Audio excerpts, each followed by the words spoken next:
छत्तीसगढ़ में शराब घोटाला मामले में ईडी की कार्रवाई लगातार जारी है। ईडी की कार्रवाई की जद में कई नेता अधिकारी आ गए हैं। अब शराब घोटाले के मामले में ईडी के कदम राजीव भवन तक पहुंच गए। आखिर क्या है पूरा मामला और ईडी की कार्रवाई पर क्यों मचा है बवाल, सब कुछ बताते हैं डिटेल के साथ। ये रिपोर्ट देखिए। छत्तीसगढ़ में 2000 करोड़ के शराब घोटाले में प्रवर्तन निदेशालय लगातार कार्रवाई कर रहा है। इस मामले में ईडी ने जब से कार्रवाई शुरू की है, कई बड़े चेहरे जेल की सलाखों के पीछे पहुंच गए हैं। आबकारी अधिकारी, कारोबारी से लेकर पूर्व मंत्री कवासी लखमा तक जेल की सलाखों के पीछे हैं। प्रदेश में हुए शराब घोटाले के तार जहां जहां जुड़े हैं, ईडी का शिकंजा वहां तक कसता चला जा रहा है। अब ईडी घोटाले के पैसे का इस्तेमाल करने वालों के खिलाफ जांच करती दिखाई दे रही है। मंगलवार दोपहर ईडी की टीम प्रदेश कांग्रेस मुख्यालय राजीव भवन पहुंची। ईडी ने प्रदेश कांग्रेस के प्रभारी महामंत्री मलकित सिंह गेंदू से पूछताछ की। ईडी ने मलकित सिंह को आगे भी पूछताछ के लिए तलब किया है, जिसका नोटिस भी उन्हें दिया गया है। नोटिस के अनुसार मलकित सिंह गेंदू से सुकमा और कोंटा में बने कांग्रेस कार्यालय राजीव भवन में खर्च की गई राशि को लेकर पूछताछ की जाएगी। ईडी की टीम आई थी और उन्होंने मुझे कॉल किया मेरे कर्मचारी के माध्यम से, और मैं आके जो है मुझे सम्मत दिया गया और सम्मत मैंने लिया है। और सम्मत में 4 पॉइंट में उन्होंने जवाब मांगा है और ईडी का हम पूरा सहयोग करेंगे।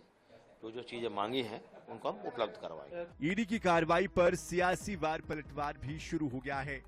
नेता प्रतिपक्ष ने सरकार पर सवाल खड़े किए हैं। उन्होंने कहा कि पिछले 1 साल से प्रदेश में सिर्फ छापे और जांच का दौर ही चल रहा है। विरोधियों को परेशान करने की साजिश की जा रही है। वहीं गृह मंत्री विजय शर्मा ने पलटवार करते हुए कहा कि ईडी का छापा वहां पड़ रहा है जहां पर भ्रष्टाचार का पैसा लगा है। जिन्होंने गलत तरीके से जमकर नोट छापे हैं, उन पर छापे पड़ रहे हैं। उन्होंने कहा कि अब कांग्रेस को जांच का सामना करना चाहिए।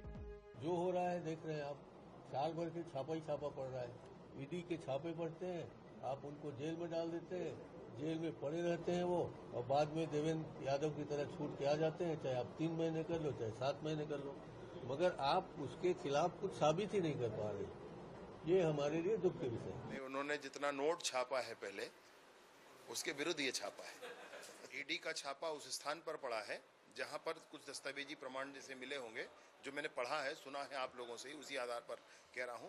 वहां गई है ईडी जहां पर भ्रष्टाचार का पैसा लगा है। मसला ये है कि कोई संस्था बड़ी है, कोई व्यक्ति बड़ा है, तो कानून छोटा नहीं हो जाता है। राज तो कानून का होगा, और अगर भ्रष्टाचार का पैसा जहां लगा है वहां ईडी जा रही है, तो उसको इस दृश्य में नहीं देखना है कि वो बड़ी संस्था है या छोटी संस्था है, या बड़ा आदमी है या छोटा आदमी है। वो मसला नहीं है। छत्तीसगढ़ में ईडी की कार्रवाई लगातार जारी है। ईडी की कार्रवाई पर विपक्ष भले ही सवाल उठा रहा हो, लेकिन ईडी के राजीव भवन की ओर तेजी से बढ़ रहे कदम ने ये बता दिया है कि आने वाले दिनों में कांग्रेसियों की मुश्किलें कम होने वाली नहीं है। सुकमा और कोंटा के राजीव भवन को ईडी अगर अटैच भी कर ले तो इसमें कोई हैरत की बात नहीं होगी। गौरव शर्मा, NH 24/7, रायपुर।